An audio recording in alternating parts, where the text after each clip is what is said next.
Next concept is the interference in the involute gears. This is very much important because the chances are there that a question may come from here if it is from the gate section. Otherwise, gate train means obviously from the epicyclic gate trains. Okay. So what is the interference?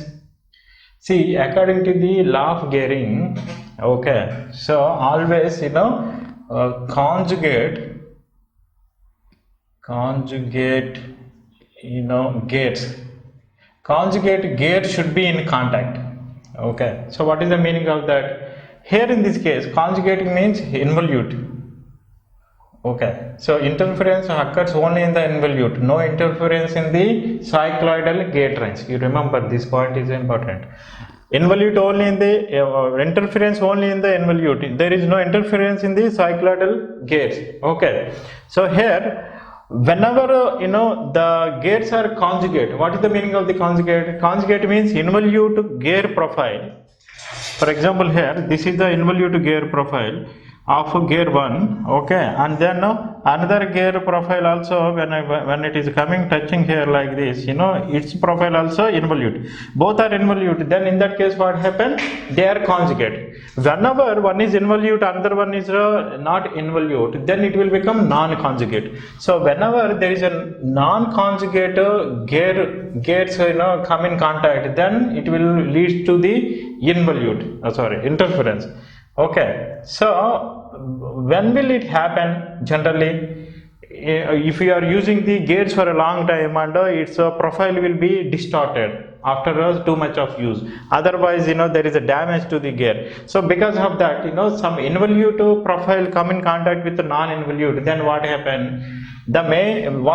It will become the non-conjugate gates, and because of that, the consequence for this is like the line of action. What is the meaning of line of action? The forces that are transmitted along the line. It is no longer along the normal. It is no longer along the normal. If it is not normal, then what happened? The power transmission is not smooth. Okay, so you will get some rough action there. Okay. Because if it is only along the normal, then what happens? Smoothly it will transfer. Some portion is not along the normal, then it will transfer like this, and then they move something like this, and again come onto the line. So there is a rough action between these two. Okay, so that rough action, because of that rough action, the power transmission is not proper, and such a scenario is called as the interference in the involute gates here. Okay, so this is because of the non-conjugate gates. That means one is involute, another one is not involute. Okay, so here, when will that situation arise? One situation is overuse of the gear, so that wear and tear will happen, and another situation is like when the gear tip is coming and touching the base of the another gear. Okay, even in that case, this type of situation arises. Okay, for example, if you take the involute gear engagement, this diagram you should remember. Okay, this is the standard one, always you need to remember this. So here, this is the pitch circle, and this is the pitch circle, this is base circle, this is the base circle, and this is the normal n. If you extend this like this, okay, this is the normal, and this normal is the tangential to the two base circles which are in the engagement here. Okay, and it passes through the pitch point here. Okay, and see here, the point E is the start of the engagement, and the point F is the end of the engagement. Okay, point of approach and the point of recess. Okay, so here, what is the meaning of the point E? Point E is nothing but the addendum radius. Addendum radius means the tip of the driven wheel is going and touching here. Tip. Okay. And what is the point F? That means the tip of the driving wheel going and touching this line. What is this line? The point of what is that? Line of action. Okay.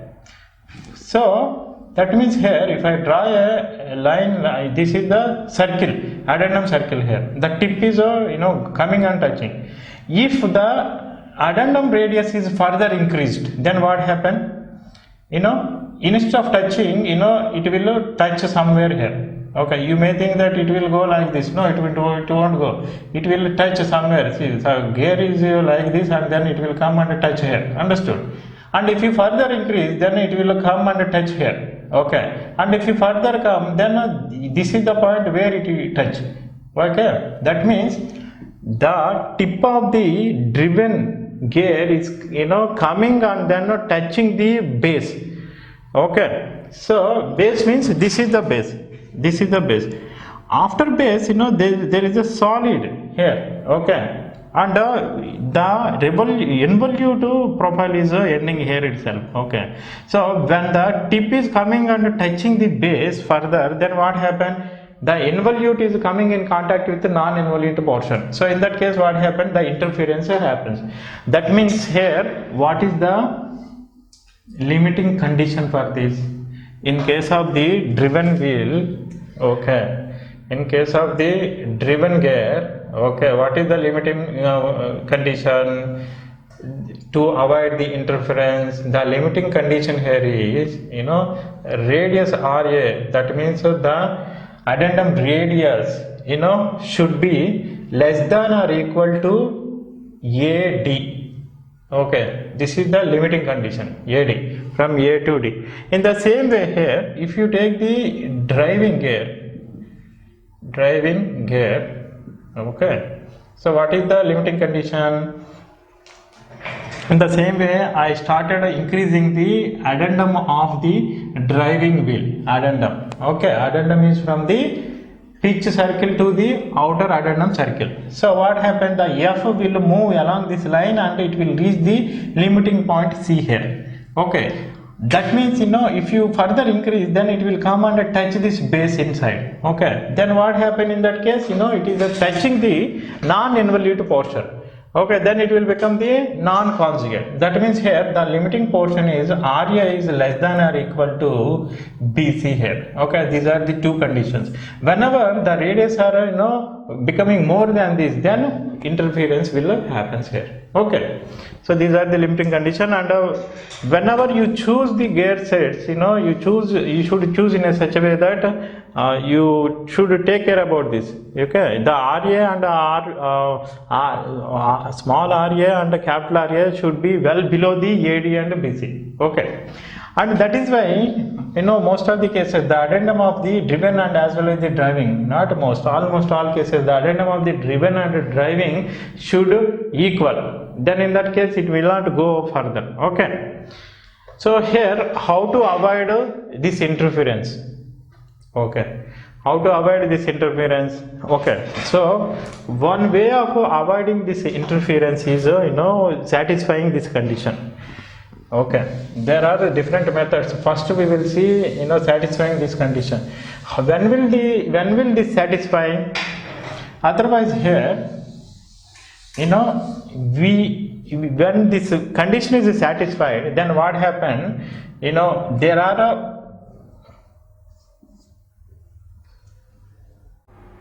so when will this interference occurs?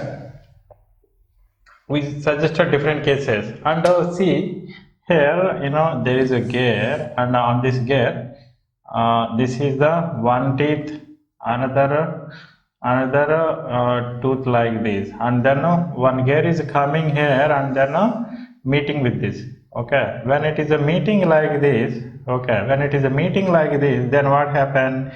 If the space between these two is well enough, if it is not that much more, then what happen? It is not coming here up to the base and then touching. Why? Because in between these two will stop here.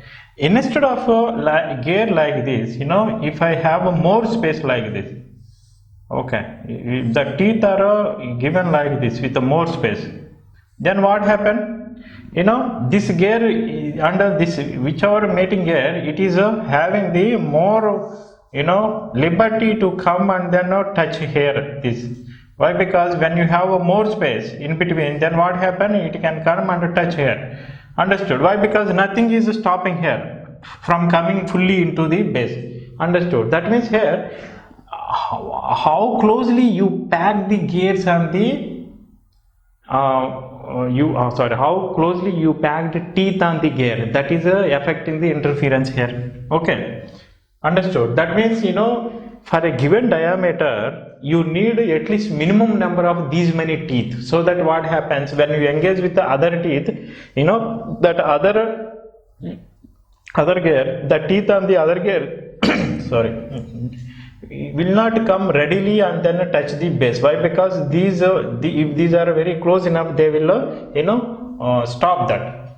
Okay, so that means here the interference is you know, in a way depending on the number of gears and the, you know, some number of teeth on the gear and as well as the pinion. So here we need to find out what are the minimum number of the teeth that should be there, so that it won't allow readily to come and touch the base. Okay, they will restrict it. Okay, so here for that, you know, one case, one condition to avoid the interference here is, you know, you need to find out the minimum number of, you know, teeth on gear. First I will find out the teeth on gear to avoid the interference. Okay, to avoid interference.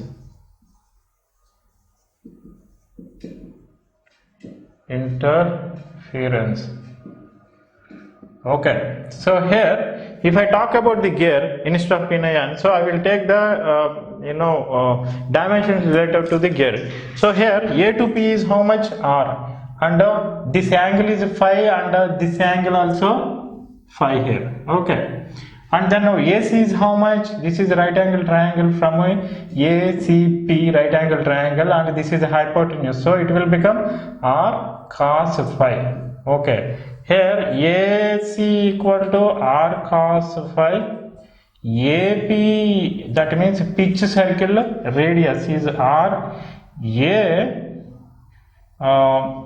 and then you know, CP is how much? R sin phi.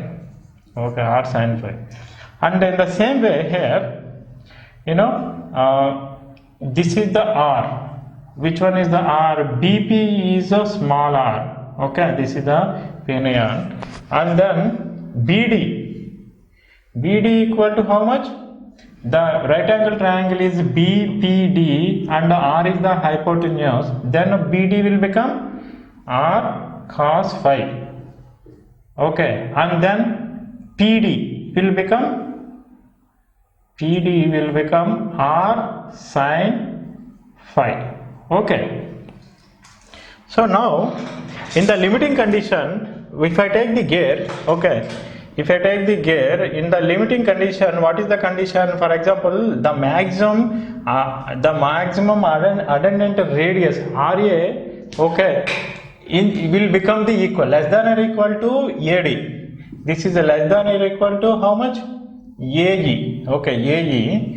Okay, in the limiting condition it will become the AE. Okay, so it is the AE. So here if I calculate this AE, how will you find out the AE? Sorry, not AE. In the limiting condition it is reaching the D, right? Sorry, in the limiting condition it is reaching the D. So here it will become AD here. AD, and then this is the D. Okay, so how will you find out the AD?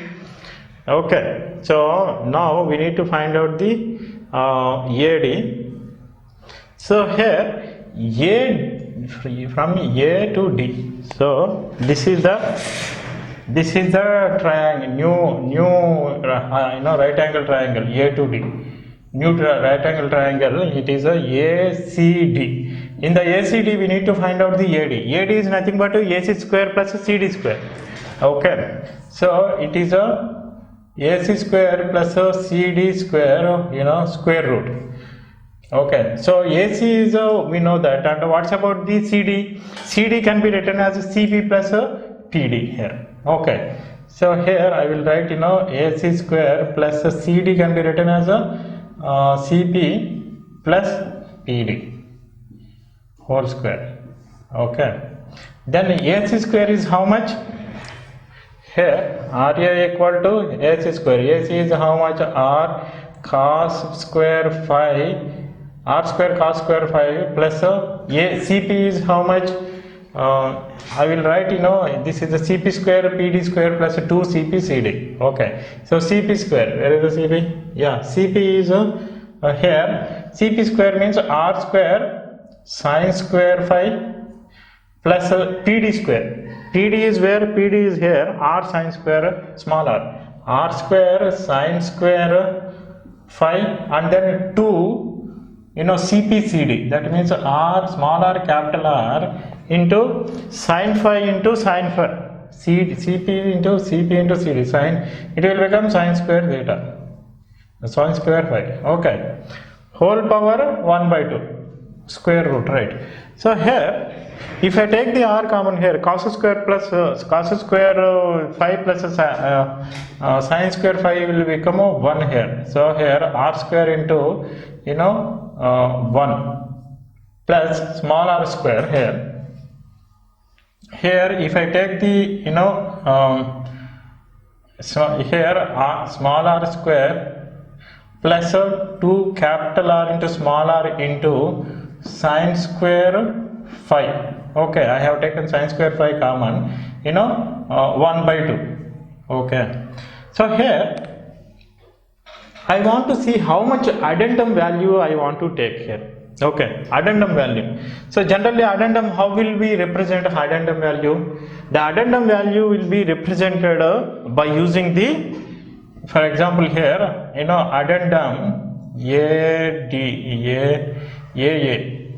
otherwise radius addendum means from a pitch circle to the addendum circle, right? So I will represent that it as a RAD is how much? It is not radius, not from the center. Okay, you remember that. Addendum equal to how much? We are representing in terms of the module, right? Module into some value. Okay, sometimes we will take 1, most of the time, sometimes we can take some other thing. So I will take this coefficient, addendum coefficient, this is called coefficient. So A, I will take addendum coefficient as A here. Okay, so here RA is this much, and what is the RDD?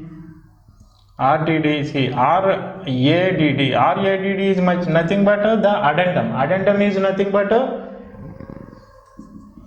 RA minus R. Okay, addendum radius minus pitch circle radius.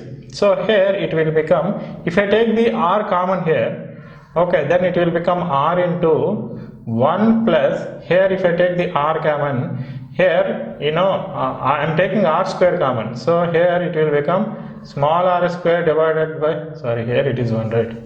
So it is R into 1 plus r square divided by capital R square plus 2 into small r divided by capital R into sin square phi. Okay, sin square phi, this is in the square root, and here minus r also I have written here. Okay, minus r here, minus r is outside of the square root. Okay, these are also outside of the square root.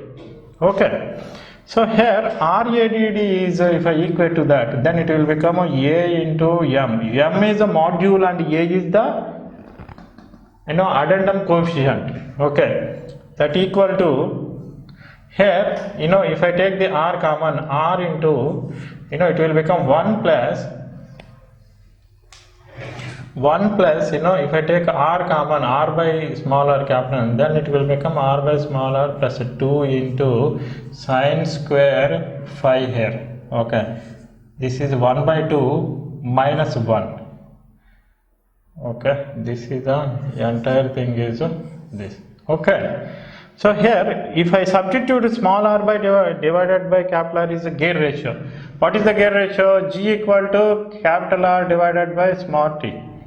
Otherwise it is a capital T divided by small t, sorry. This is the gear ratio, right?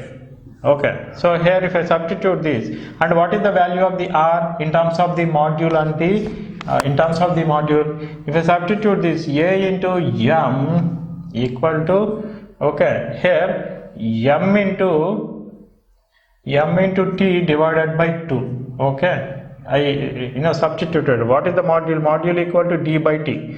Okay, I substituted that formula here into 1 plus 1 r small r divided by capital R, will become 1 by g.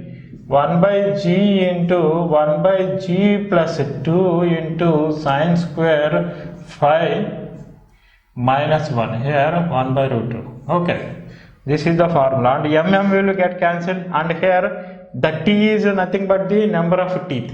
And here, why we are doing the whole expression? The whole expression is to find out the minimum number of teeth that are there on the gear, so that the interference will be avoided here. That means here t minimum on the gear, capital T is related to the gear, right, equal to 2 into a into 2 into a divided by 1 plus 1 by g into 1 by g plus 2 into sine square phi. Okay, this everything is a square root from here to here. Minus 1 is outside of the square root. Okay, this is the formula to find out the minimum number of teeth that are required on the gear to avoid the interference. Okay, so here if you find the limiting condition, okay, so here otherwise limiting condition, you will get this formula, and here if I substitute g equal to 1, that means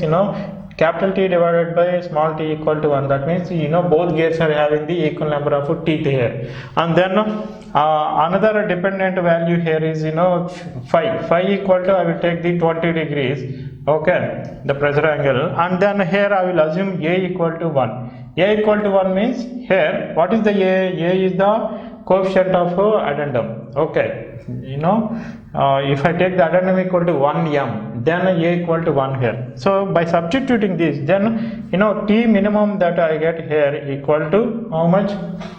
You calculate that, it will become 12.31 or something. So 13 teeth. So here in this case 13 teeth are required for the gear to avoid the interference here. Okay, so here for example in case of the pin ion, how will you find out the number of gears that are required here? Okay, in case of the pin ion, so the same procedure. What is that? For the gear we have taken the limiting condition AD, but whereas in case of the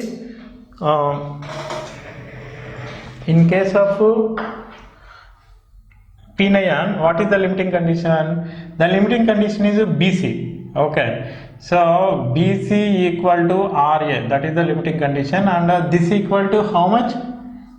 This equal to BC, right? So BC again CP plus CD whole square plus DB square.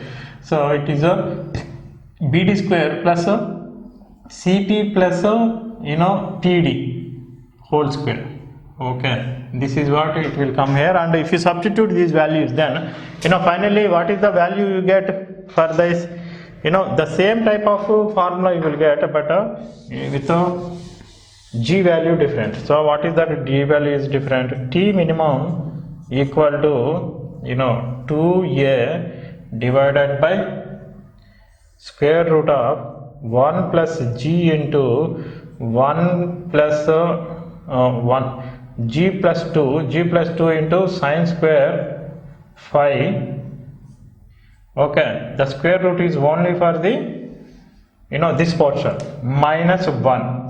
Okay, so this is the formula you will get here. So the only difference here is, here 1 by g you got, wherever you got 1 by g, you substitute with the g, then you will get this formula. So teeth required here is, in case of the rack and pin ion, T minimum equal to, directly I am writing the formula, so 2a divided by sine square phi. Okay, only we have sine square phi, you will get only sine square phi, everything will be become 0 here.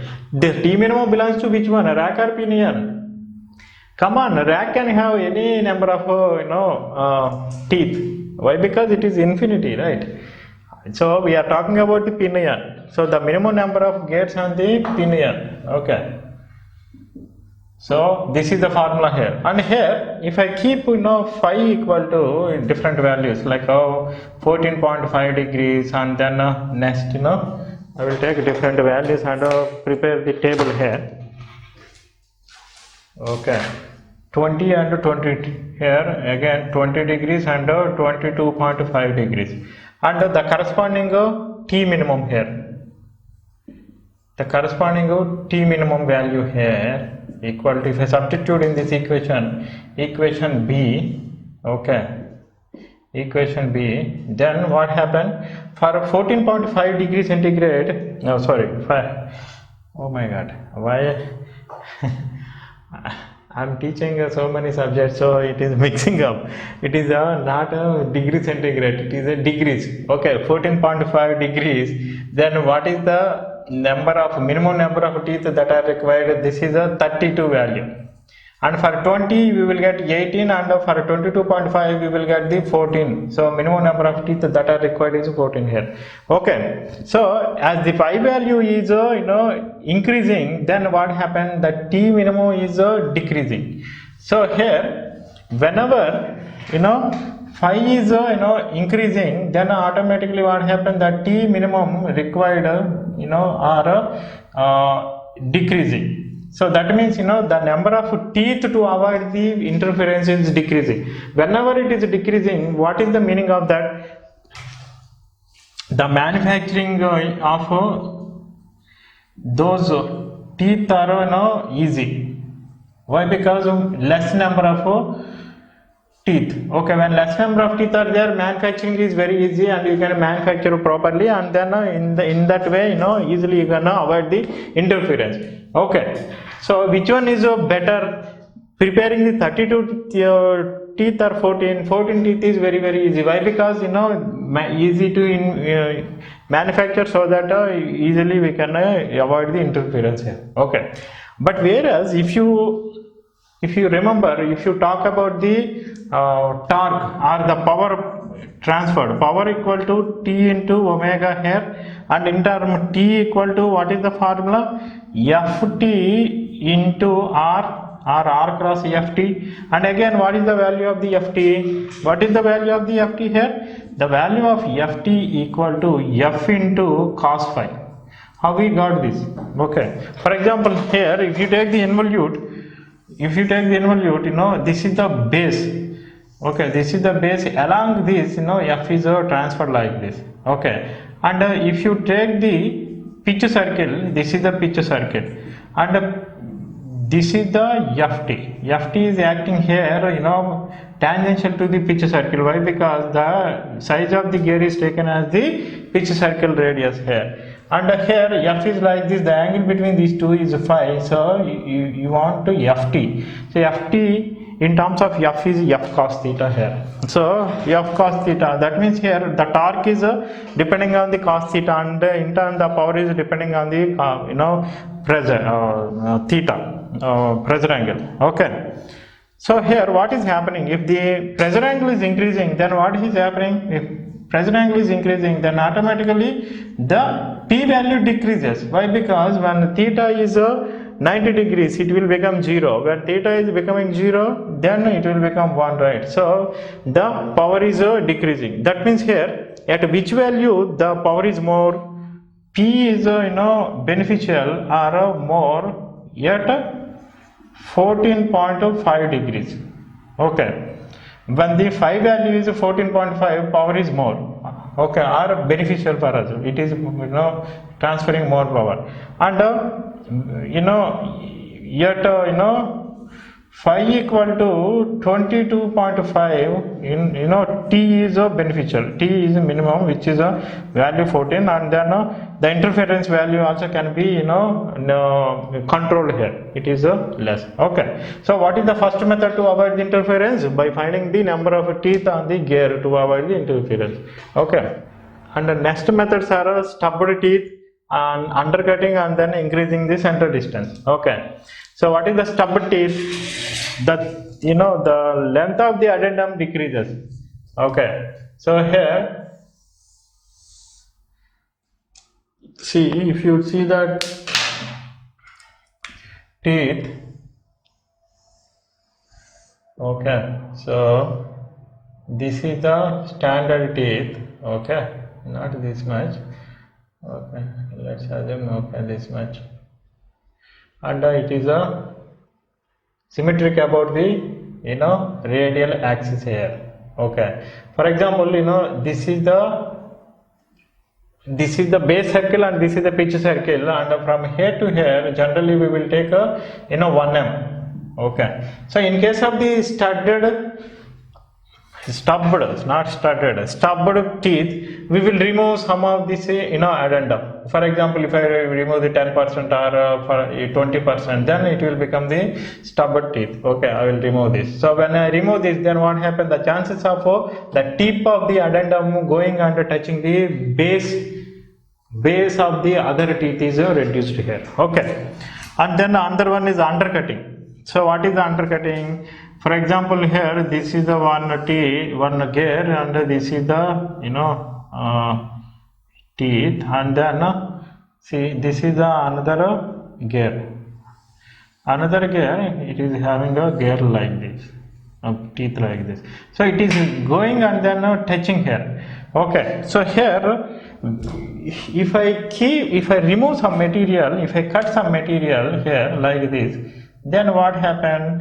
There is some space, so even if it is going, then it may not disturb that. But here in this case, what is happening? This type of undercutting is undercutting.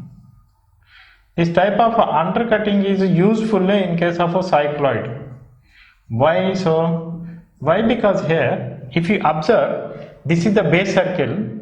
Okay, this is the base circle, and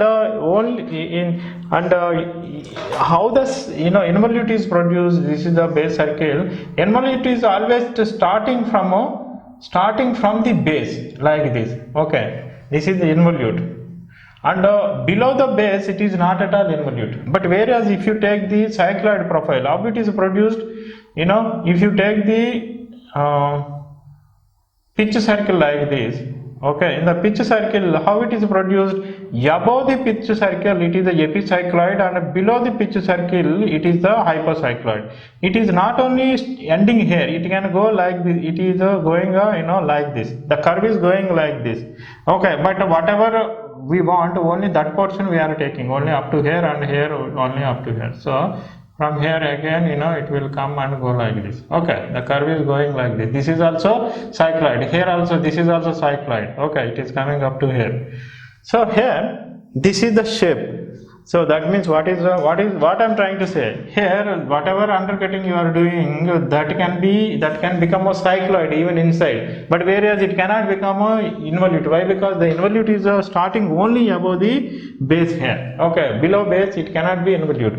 So in case of the involute, if this tip is going inside and then touching the undercutting portion, extra portion, then what happens? It is a non-conjugate. Why? Because the involute is going and touching the non-involute portion.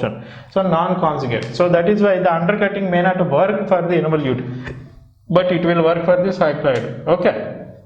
Okay. It will not work for involute. Okay, and then if you do undercutting, the strength of the teeth also may reduce sometimes. Okay, undercutting. And then next one is increasing the center distance, and this is specifically for the involute. Okay, so if you in the undercutting, it is not for the involute. Why? Because they are becoming the non-conjugate, and increasing the center distance. So which gear we can increase the center distance in case of the involute? What about the cycloid? In case of cycloid, if you increase the center distance, then what happens? It may not follow the gear ratio. What is the gear ratio? Gear ratio is nothing but it always give the constant velocity ratio. Okay. So what happens if you increase the center distance? You can just remember this, but anyway I will explain that what exactly happening when I increase the center distance here. See here, this is the one gear. Okay, let's assume this is the input. Okay, and then another gear is initially touching like this. Okay, so here, where is the base circle here? These are the pitch circle, and here, let's assume this is the base circle, and here also this is the base circle. So whenever you have a base circle, then what happen? This is the common normal to this, it will come and touch here. Okay, so this is the point P here, so this is the center point. Okay, so this will go and touch like this, and this is the omega 1, and then this is the omega 2 here, and this is the A, and this is the B here. So here in this case, what is the law of gearing here? Omega 1 divided by omega 2 equal to omega 1 is for this, so that it is a AP divided by PB. Okay, this is the formula, AP divided by PP. And here one more thing is, I will assume, this is the perpendicular, right? And no need to assume, this will become perpendicular, and this is also perpendicular. Let's assume that, this is the small r B. What is the small r B? Base radius. Okay. And then here, this is the capital R B, base radius of the gear here.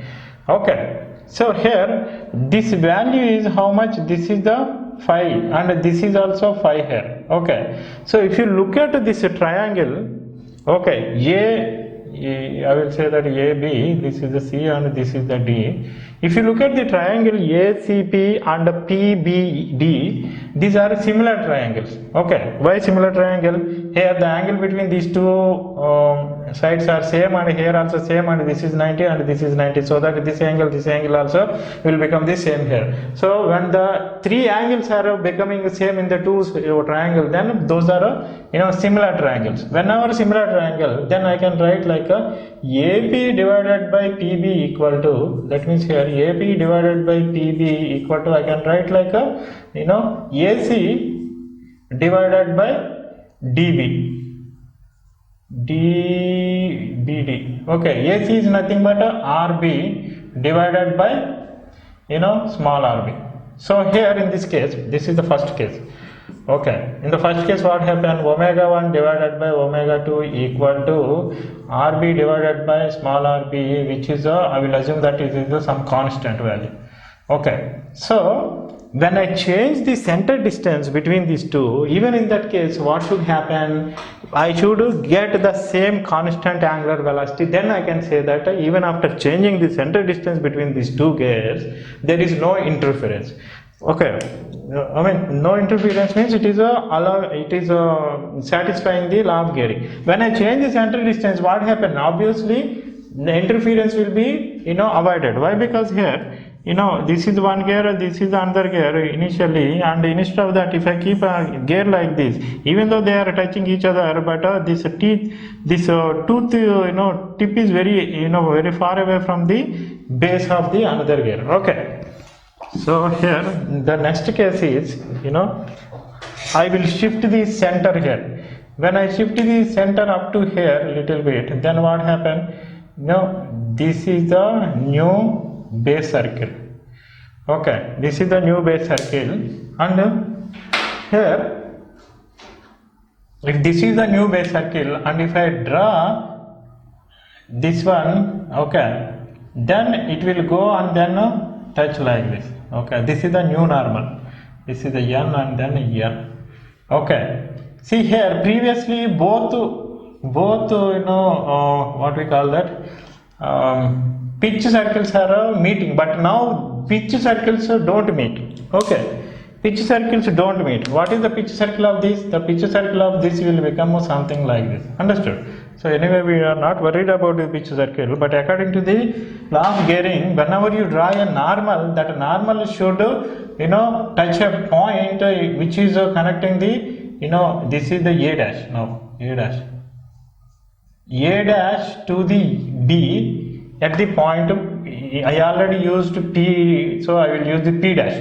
Understood? This P dash is the new pitch point. Generally, even though it is not called as the pitch point. Why? Because it is not intersection of the two pitch circles, but it is some constant point, which will be on the line joining these two centers, and it will divide in the inverse ratio. Okay, so in the second case, what happened? In the second case, if I write the omega 1 divided by omega 2, omega 1 divided by omega 2, then it is inverse ratio of the distance. Omega is for this, so a p dash, this will become a dash, right? A dash p dash divided by p dash b. Why? Because b is not changed here. Okay, so here again, if you take the triangles, okay, if I take this triangle, okay, I used the C and D, I will use the E here, and then here F here. F is different, D is different. It is coming here and then touching here like this. Okay, so here again I will draw base circles only. I am drawing here. Okay, this is the A dash, and then this is the, okay, this is the bigger one, but anyway, so here it is coming and then touching like this. So from here to here, how much? So this is the center distance where it is touching. This is the p dash, and here to here 90 degrees. How much? What is the value here? This is the E, and then this is the F here. Okay, and this is the phi dash, and this is also phi dash. Okay, so here A dash p dash divided by p dash b dash. Okay, b, and here these A dash E p dash and then p dash f b are similar. Why? Because here it is a phi 90 degrees, phi 90 degrees, phi means phi dash 90 degrees, and here this angle also same and this angle also same. Why? Because it is a 90 minus phi dash. Okay, so both are similar. Whenever both are similar, then I can write omega 1 divided by omega 2 equal to a dash p dash divided by p dash b equal to a dash e divided by bf. Okay, but when I move the circle, only the center distance is moved, but its base radius is not going to change. Okay, so a dash e is nothing but how much?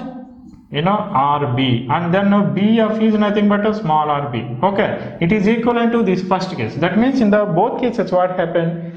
The velocity ratio omega 1 divided by omega 2 is not changing. We are getting the same value.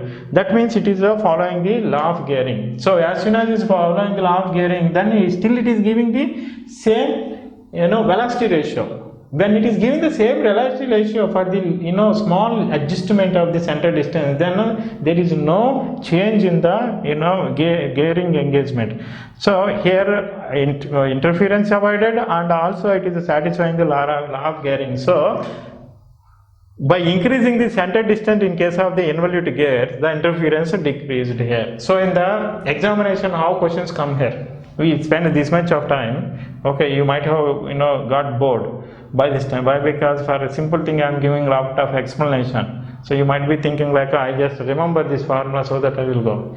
Yeah, you can do that also, but in the IES, the question may come like this: prove that the change, little change in the center distance between the involute gears will not affect its engagement. Then how will you prove? You need to prove like this. Okay, so you, for the gate and IES, you remember these and then you directly answer the question. So this is about the interference, and we will see some problems to understand the how will you decide whether the interference is occurring in the mating gears or not. If occurring, then how will you reduce that? Okay, so there is one question like if the phi value is increased, then interference decreased or increased? Interference decreased. For example, you don't remember this formula, then how will you find out this?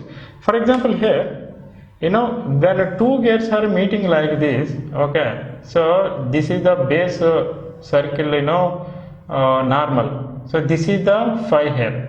When there is a distance increased between these two, okay, this is the base circle and this is the base circle, let's assume, and it is coming like this. Okay, compared to the previous case, previously, it was something like this. This is the normal, and now the normal became n dash and then n dash.